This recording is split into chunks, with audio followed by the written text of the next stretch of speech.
আলাইকুম। গৌরব, ঐতিহ্য, সংগ্রাম ও সাফল্যের মেধাবী শিক্ষার্থীদের সংগঠন বাংলাদেশ ছাত্রলীগের ৭৭তম প্রতিষ্ঠা বার্ষিকী উপলক্ষে সারা বাংলাদেশের ছাত্র সমাজকে বাংলাদেশ ছাত্রলীগের অভিভাবক, বঙ্গবন্ধুর সুযোগ্য কন্যা, দেশরত্ন শেখ হাসিনা এবং বাংলাদেশ ছাত্রলীগের পক্ষ থেকে জানাই মুজিবীয় শুভেচ্ছা এবং অভিনন্দন। প্রিয় ভাই বোনেরা, আপনারা সকলেই অবগত, আজকে আমাদের এই সুজলা সুফলা শস্য শ্যামলা সোনার বাংলাদেশ এক অতি ক্রান্তিকাল অতিক্রম করছে।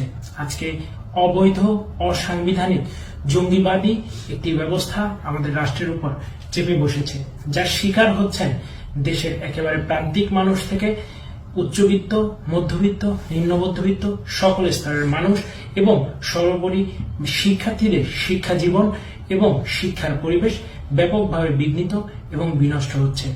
আমরা বাংলাদেশ ছাত্রলীগের এই প্রতিষ্ঠা লগ্নে সারা বাংলাদেশের শিক্ষার্থীদেরকে সাথে নিয়ে দেশকে এই অরাজক, নৈরাজ্যপূর্ণ পরিবেশ পরিস্থিতি থেকে রক্ষার জন্য দৃঢ় শপথ গ্রহণ করছি। পাশাপাশি আজকে যেই প্রেক্ষাপটে আমাদের এই প্রতিষ্ঠা বার্ষিকীটি পালন করতে হচ্ছে, যেই দুঃসহ যন্ত্রণার মধ্যে দিয়ে আমাদের কাটাতে হচ্ছে, এমত অবস্থায় কিছু বিষয় উল্লেখ না করলেই নয়। সম্প্রতি ঘটে যাওয়া কোটা সংস্কার আন্দোলন এবং তৎপরবর্তী সময় এদেশের শিক্ষার্থীদের সবচেয়ে আস্থার, ভালোবাসা, নির্ভরতার ঠিকানা বাংলাদেশ ছাত্রলীগকে শিক্ষার্থীদের বিপরীতে দাঁড় করানোর একটি মেটিকুলাস ডিজাইন আমরা প্রত্যক্ষ করেছি।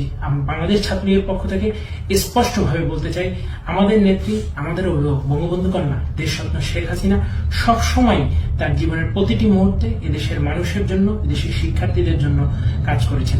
আজকে যেই দেশরত্ন শেখ হাসিনাকে শিক্ষার্থীদের বিপরীতে দাঁড় করানোর চেষ্টা করা হয়েছে, আমি তার বিষয়ে শিক্ষার্থীদের মনে করিয়ে দিতে চাই, তিনি এমন একজন মানুষ যিনি গত 15টি বছর ধরে শিক্ষার্থীদের জন্য বছরের প্রথম দিনে কোটি কোটি বইয়ের ব্যবস্থা করে সারা দেশে বই উৎসবকে একটি প্রচলন করেছিলেন, যার ব্যত্যয় এবার ঘটিয়েছে এই অবৈধ সরকার। আমি শিক্ষার্থীদের মনে করিয়ে দিতে চাই, তিনি এমনই একজন মহামানবী যিনি সেই বাংলাদেশে শিক্ষার্থীদের উচ্চ শিক্ষার সুবিধার জন্য দেশের 64টি জেলায় 64টি পাবলিক বিশ্ববিদ্যালয় নির্মাণের মহাপরিকল্পনা গ্রহণ করেছেন এবং সেগুলো বাস্তবায়নের দোরগোড়ায় নিয়ে এসেছিলেন। তিনি এমনই একজন শিক্ষা বান্ধব মানুষ ছিলেন যিনি এদেশের শিক্ষার্থীদের জন্য দেশের মেডিকেল ব্যবস্থার উন্নতিকরণের জন্য 64 জেলায় 64টি মেডিকেল কলেজ স্থাপনের দোরগোড়ায় পৌঁছে গিয়েছেন। তিনি এমনই একজন শিক্ষা বান্ধব এবং কারিগরি শিক্ষাকে এতটাই গুরুত্ব দিয়ে দেখেছিলেন বাংলাদেশের উন্নয়নের জন্য যে দেশের সকল উপজেলায় তিনি একটি করে কারিগরি শিক্ষা ইনস্টিটিউট গড়ে তোলার মহাপরিকল্পনা করে সেটিও বাস্তবায়নের দোরগোড়ায় পৌঁছে গিয়েছে। যখন তিনি দেশকে নিয়ে, দেশের শিক্ষার্থীদেরকে নিয়ে এক অভূতপূর্ব উন্নয়নের রথযাত্রায় ছুটে যাচ্ছিলেন, তখনই কোটা সংস্কারের মাধ্যমে শিক্ষার্থীদের ভ্রান্ত করে তাদেরকে নিয়ে একটি মেটিকুলাস ডিজাইনের বাস্তবায়ন আমরা ইতিমধ্যে দেখতে পেয়েছি। শিক্ষার্থী বন্ধুরা, আন্দোলন চলাকালীন সময় আমি বাংলাদেশ ছাত্রলীগের সাধারণ সম্পাদক হিসেবে বারংবার বলেছি, শিক্ষার্থীদের সাথে ছাত্রলীগের নেতাকর্মীদের, ছাত্রলীগের যে শিক্ষার্থী বন্ধুরা রয়েছে তাদের কোনো দ্বন্দ্ব নেই, তাদের কোনো সংঘাতের অবকাশ নেই। আমরা ভাই, আমরা যেভাবে ক্যাম্পাসগুলোতে শিক্ষার পরিবেশ বজায় রাখতে শিক্ষার্থীদের সাথে নিয়ে কাজ করেছি, ভবিষ্যতেও আমরা একইভাবে কাজ করে যেতে চাই এবং আবারও দীপ্ত কণ্ঠে বঙ্গবন্ধু কন্যা শেখ হাসিনার নির্দেশে আমি বাংলাদেশ ছাত্রলীগের সাধারণ সম্পাদক হিসেবে এই প্রত্যয় ব্যক্ত করছি, সারা দেশের শিক্ষার্থীদের সাথে ছাত্রলীগ নেতাকর্মীদের কোনো দ্বন্দ্বের অবকাশ নেই, সুযোগ নেই। বঙ্গবন্ধু কন্যা দেশরত্ন শেখ হাসিনার বাংলাদেশ আওয়ামী লীগের সাথেও শিক্ষার্থীদের কোনো দ্বন্দ্ব সংঘাত নেই। যারা এই কোটা সংস্কার আন্দোলনে ছিলেন, আমরা তাদের সাথেই ছিলাম। হয়তোবা কোনো ষড়যন্ত্রের অংশ হিসাবে আমরা সেই বিষয়টি শিক্ষার্থীদের বোঝাতে ব্যর্থ হয়েছিলাম, কিন্তু কোনোভাবেই শিক্ষার্থীদের সাথে আমাদের কোনো ভেদাভেদ নেই, কোনো দূরত্ব নেই এবং এই ধরনের ঘৃণ্য চক্রান্তে, গুজবে আপনাদেরকে কোনোভাবে কান না দেওয়ার জন্য আমি বিশেষভাবে অনুরোধ করছি।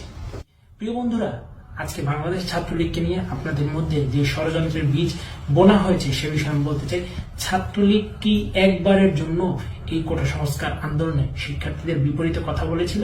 ছাত্রলীগ শুরু থেকেই বলে এসেছিল, আমরা ছাত্রলীগের যারা নেতাকর্মী রয়েছি আমরাও কোটা সংস্কার চাই, যৌক্তিকভাবে চাই এবং সেই কোটা সংস্কার কিন্তু হয়েও গিয়েছিল। তারপরও কেন এই নৈরাজ্য সারা দেশে?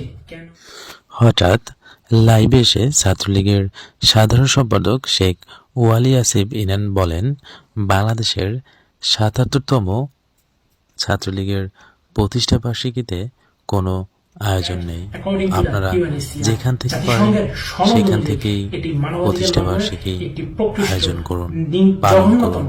ঘটনা বলে আমরা মনে করি। আমরা এর তীব্র নিন্দা এবং প্রতিবাদ জানাচ্ছি। সারা দেশে সেই জুলাই থেকে এখন অবধি যত মানুষকে মেটিকুলাস ডিজাইনের অংশ হিসাবে হত্যা করা হয়েছে, যত শিক্ষার্থী